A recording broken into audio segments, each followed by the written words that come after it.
ഒരു കുഞ്ഞൻ വസ്തുവിന് ഒരു വലിയ കഥ പറയാൻ പറ്റുമോ? പറ്റും, തീർച്ചയായും പറ്റും. ദേ, സംഘകാലഘട്ടത്തിലെ ഇങ്ങനെയൊരു ചെറിയ മുത്തെടുത്തു നോക്കിയാൽ മതി. ഒരു പുരാതന തമിഴ് സമൂഹത്തിന്റെ കല, അവരുടെ ടെക്നോളജി, അവരുടെ ജീവിതരീതി എല്ലാം നമുക്കതിൽ നിന്ന് വായിച്ചെടുക്കാൻ പറ്റും. അപ്പോ നമുക്ക് ആ കഥയിലേക്കൊന്ന് പോയി നോക്കിയാലോ? ദാ, ഈ മുത്തുകളിലേക്കൊന്ന് നോക്കിക്കേ. എന്തൊരു ഭംഗിയാലേ! ഓരോന്നും എത്ര സൂക്ഷ്മമായിട്ടാണ് ഉണ്ടാക്കിയിരിക്കുന്നത്. ഓർക്കണം, ഇത് 2000 വർഷങ്ങൾക്കപ്പുറം ജീവിച്ചിരുന്ന മനുഷ്യരുടെ കരവിരുതാണ്. പുരാവസ്തു ഗവേഷകർക്ക് ഇതുപോലത്തെ ആയിരക്കണക്കിന് മുത്തുകളാണ് കിട്ടിയത്. അപ്പോൾ സ്വാഭാവികമായും നമ്മുടെ മനസ്സിൽ ഒരു വലിയ ചോദ്യം വരും. ഇതല്ലേ ശരിക്കും അത്ഭുതം? ഇന്നത്തെ പോലെ ലേസർ കട്ടിങ്ങോ ഹൈടെക് മെഷീനുകളോ ഒന്നും ഇല്ലാതിരുന്ന കാലത്ത് ഇത്ര പെർഫെക്റ്റായിട്ട്, അതും വൻതോതിൽ, ഇതെങ്ങനെ അവരുണ്ടാക്കിയെടുത്തു? ആ ചോദ്യത്തിന്റെ ഉത്തരം തേടിയുള്ളൊരു യാത്രയാണ് നമ്മൾ നടത്താൻ പോകുന്നത്. അപ്പം നമ്മുടെ അന്വേഷണം തുടങ്ങാം, അല്ലേ? അപ്പോ ഏതൊരു സാധനം ഉണ്ടാക്കണമെങ്കിലും ആദ്യം എന്തു വേണം?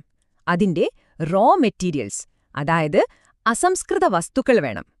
ഈ വിലപിടിപ്പുള്ള കല്ലുകളൊക്കെ അവർക്ക് എവിടെ നിന്നായിരിക്കും കിട്ടിയത്? നമുക്കതിന്റെ ആദ്യത്തെ സൂചനകളൊന്ന് നോക്കാം. നമുക്ക് കിട്ടുന്ന ആദ്യത്തെ ക്ലോ, അത്ഭുതമെന്ന് പറയട്ടെ, വരുന്നത് സംഘകാല സാഹിത്യത്തിൽ നിന്നാണ്. പുറനാനൂറ് എന്നൊരു പറയ കാവ്യമുണ്ട്. അതില് പറയുന്നുണ്ട്, വേട്ടക്കാർ കുന്നും മലയും കാടുമൊക്കെ കയറിയിറങ്ങി ഈ മുത്തുണ്ടാക്കാനുള്ള കല്ലുകളെ തേടി അലഞ്ഞിരുന്നുവെന്ന്. ഇതൊരു സാധാരണ ജോലിയായിരുന്നില്ല കേട്ടോ. ശരിക്കും പറഞ്ഞാല് ഒരു തരം നിധിവേട്ട തന്നെയായിരുന്നു അത്. ഇനി അകനാനൂറ് എന്ന മറ്റൊരു പുസ്തകത്തിൽ നിന്ന് ഇതിലും രസകരമായൊരു കാര്യം കിട്ടുന്നുണ്ട്. അതെന്താണെന്ന് വെച്ചാല്, ചിലർ സ്വർണം കുഴിച്ചെടുക്കാൻ പോകുമ്പോൾ യാദൃച്ഛികമായിട്ട് ഒരു ബോണസ് പോലെ ഈ വിലപിടിപ്പുള്ള കല്ലുകളും കിട്ടുമായിരുന്നു എന്ന്. അപ്പോൾ ചില കണ്ടെത്തലുകളൊക്കെ വെറും ഭാഗ്യം കൊണ്ട് സംഭവിച്ചതാണല്ലേ? ഓക്കെ, അപ്പോൾ റോ മെറ്റീരിയൽസ് കിട്ടി. ഇനി അടുത്ത സ്റ്റെപ്പ് എന്താ? ഇത് വെച്ച് മുത്തുണ്ടാക്കണം. അതിന് നമ്മൾ നേരെ പോകുന്നത് അവരുടെ വർക്ക്ഷോപ്പിലേക്കാണ്, ആ പണിശാലയിലേക്ക്. ഒരു പരുക്കൻ കല്ലിനെ ഇത്ര മനോഹരമായ മുത്താക്കി മാറ്റുന്ന ആ മാജിക് എന്താണെന്ന് നമുക്ക് നോക്കാം. അവരുടെ ടെക്നോളജി ശരിക്കും പറഞ്ഞാൽ വളരെ സിമ്പിളാണ്, പക്ഷെ ഭയങ്കര എഫക്റ്റീവാണ്. ആദ്യം തന്നെ ഈ കല്ലിന്റെ കഷ്ണങ്ങൾ ഒരു പ്രത്യേക പാത്രത്തിലാക്കും. എന്നിട്ട് അതിന്റെ വായ നല്ല ടൈറ്റായിട്ട് അടച്ച് ചൂടാക്കും. എന്തിനാണെന്നോ? ചൂടൊട്ടും പുറത്തു പോകാതെ കല്ലിന് എല്ലാ ഭാഗത്തും ഒരേപോലെ നല്ലൊരു നിറം കിട്ടാൻ വേണ്ടിയാണത്. ഇത് വെറുതെ പറയുന്നതല്ല. ഉത്ഖനനം ചെയ്തപ്പോ അവിടുന്ന് കിട്ടിയ ചൂളകളൊക്കെ ഇതിന്റെ വലിയൊരു തെളിവാണ്. അപ്പോ ഒരു പരുക്കൻ കല്ല് എങ്ങനെയാണ് ഇങ്ങനെ ഒരു സുന്ദരൻ മുത്തായി മാറുന്നത്? ശരിക്കും 4 സ്റ്റെപ്പുകളുണ്ട്. ഒന്നാമത്തേത്, ചൂടാക്കിയ കല്ലിനെ ഒരു ഏകദേശ രൂപത്തിലേക്ക് മാറ്റിയെടുക്കും. രണ്ടാമത്തേതാണ് ഫ്ലേക്കിംഗ് എന്ന് വെച്ചാൽ അതിൽ നിന്ന് ചെറിയ പാളികളായിട്ട് അടർത്തി മാറ്റി നമുക്ക് വേണ്ട ആ ഫൈനൽ ഷേപ്പിലേക്ക് കൊണ്ടുവരും. ഇനി മൂന്നാമത്തെ സ്റ്റെപ്പ്, ഇതാണ് ഏറ്റവും പാടുള്ള പണി, ഡ്രില്ലിംഗ്. ആ ചെറിയ മുത്ത് പൊട്ടിപ്പോകാതെ അതിന്റെ നടുവിലൂടെ ഒരു ദ്വാരമുണ്ടാക്കണം. ഒന്ന് ആലോചിച്ചു നോക്കിക്കേ. ഇനി അവസാനത്തേത്, 4ാമത്തെ സ്റ്റെപ്പ്, പോളിഷിംഗ്. മണിക്കൂറുകളോളം ഉരച്ചു മിനുക്കി അതിന് കണ്ണഞ്ചിപ്പിക്കുന്ന തിളക്കം കൊടുക്കും. ഓരോ സ്റ്റെപ്പിലും കലയും ശാസ്ത്രവും ഒരുപോലെ ചേരുന്നുണ്ട്, അല്ലേ? ഇത്രയും കോംപ്ലിക്കേറ്റഡ് ആയിട്ടുള്ള ഒരു ജോലി ഇത് എല്ലാവർക്കും ചെയ്യാൻ പറ്റില്ലല്ലോ. ഇതിന് സ്പെഷ്യലിസ്റ്റുകൾ തന്നെ വേണം, അല്ലേ? ഭാഗ്യത്തിന് സംഘകാല സാഹിത്യത്തിൽ ഈ കരകൗശല വിദഗ്ധരെക്കുറിച്ച് വ്യക്തമായി പറയുന്നുണ്ട്. അപ്പൊ നമുക്ക് അവരെ ഓരോരുത്തരായി ഒന്ന് പരിചയപ്പെട്ടാലോ? ആദ്യത്തെ ആളുടെ പേരാണ് വണ്ണക്കാൻ. മുത്തുമുറിക്കുന്നതും അതിനു ഷേപ്പ് കൊടുക്കുന്നതും മിനുക്കുന്നതും ആവശ്യമെങ്കിൽ നിറം കൊടുക്കുന്നതും എല്ലാം ഈ സ്പെഷ്യലിസ്റ്റുകളാണ്. ഇന്നത്തെ കാലത്തെ ഒരു മാസ്റ്റർ ജെം കട്ടർ അല്ലെങ്കിൽ ഒരു ഹൈ എൻഡ് ജ്വല്ലറി ഡിസൈനർ എന്നൊക്കെ നമുക്കിവരെപ്പറ്റി പറയാം. അവരുടെ സ്കില്ല് അത്രയ്ക്കും വലുതായിരുന്നു. എത്രത്തോളം എന്നാൽ അന്നത്തെ ചില കവികളുടെ പേരിന്റെ കൂടെ പോലും വണ്ണക്കാൻ എന്ന് ചേർത്തിരുന്നു.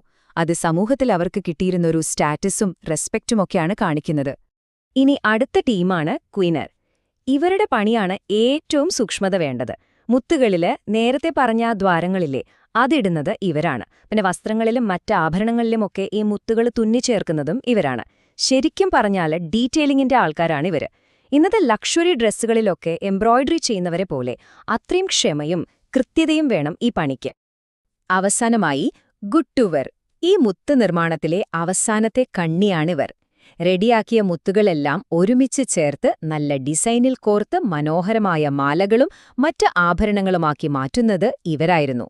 ഒരു തരത്തിൽ പറഞ്ഞാൽ ഫൈനൽ അസംബ്ലി ടീം. പുരാതന ഗ്രന്ഥങ്ങളിൽ പറയുന്നുണ്ട്, പടിഞ്ഞാറൻ തീരത്തുള്ള ഗുട്ടുവർമാർ ഭയങ്കര സമ്പന്നരായിരുന്നു എന്ന്. അതിൽ നിന്ന് തന്നെ നമുക്ക് ഊഹിക്കാം ഈ മുത്ത് ബിസിനസ് അന്ന് എത്ര വലിയ ലാഭമുള്ള ഒരു വ്യവസായമായിരുന്നു എന്ന്. അപ്പോൾ നമ്മുടെ ഈ അന്വേഷണം ഏകദേശം അവസാന ഘട്ടത്തിലേക്ക് എത്തുകയാണ്. വെറും ഒരു മുത്തല്ല, അതൊരു വലിയ ഇൻഡസ്ട്രി തന്നെ ആയിരുന്നു എന്ന് നമുക്കിപ്പോൾ മനസ്സിലായില്ലേ? അതിന്റെ വലിപ്പം, അതിലെ വൈവിധ്യം, അത് സമൂഹത്തിലുണ്ടാക്കിയ സ്വാധീനം എല്ലാം നമ്മൾ കണ്ടു. അവരുടെ കഴിവിന് ഏറ്റവും വലിയ തെളിവെന്താണെന്ന് ചോദിച്ചാൽ അത് അവരുണ്ടാക്കിയ മുത്തുകളുടെ ഷേപ്പിലുള്ള വൈവിധ്യമാണ്. വെറും വട്ടത്തിലുള്ള മുത്തുകൾ മാത്രമല്ല, ബാരലിന്റെ ആകൃതി, ഗോളാകൃതി, അങ്ങനെ പല പല രൂപത്തിൽ അവർ മുത്തുകളുണ്ടാക്കിയിരുന്നു.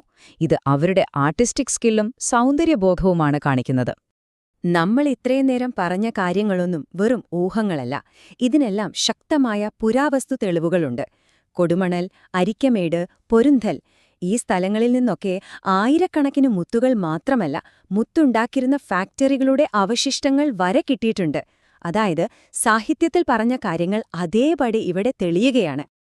ഇനി അവരുപയോഗിച്ചിരുന്ന കല്ലുകളുടെ കാര്യം കേട്ട് നമ്മൾ ശരിക്കും ഞെട്ടും. സാധാരണ കല്ലുകൾ മാത്രമല്ല, കാർണേലിയൻ എന്ന ചുവന്ന കല്ല്, പിന്നെ നീലക്കല്ല്, മരതകം, വജ്രം, മുത്ത്, ഇങ്ങനെ വില കൂടിയതും അല്ലാത്തതുമായ ഒരുപാട് തരം കല്ലുകൾ അവരുപയോഗിച്ചിരുന്നു. ഇത് കാണിക്കുന്നത് എന്താണ്?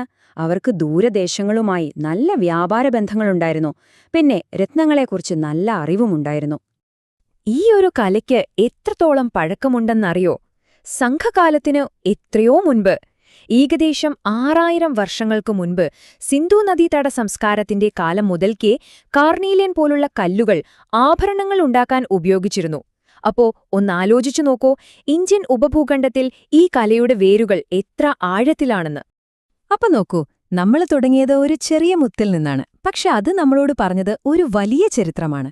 ഒരു പുരാതന സമൂഹത്തിന്റെ അറിവ്, അവരുടെ കഴിവ്, സൗന്ദര്യബോധം എല്ലാം അതിലുണ്ട്. ഇത് നമ്മളെ ഒരു കാര്യത്തെക്കുറിച്ച് ചിന്തിപ്പിക്കുന്നുണ്ടല്ലേ?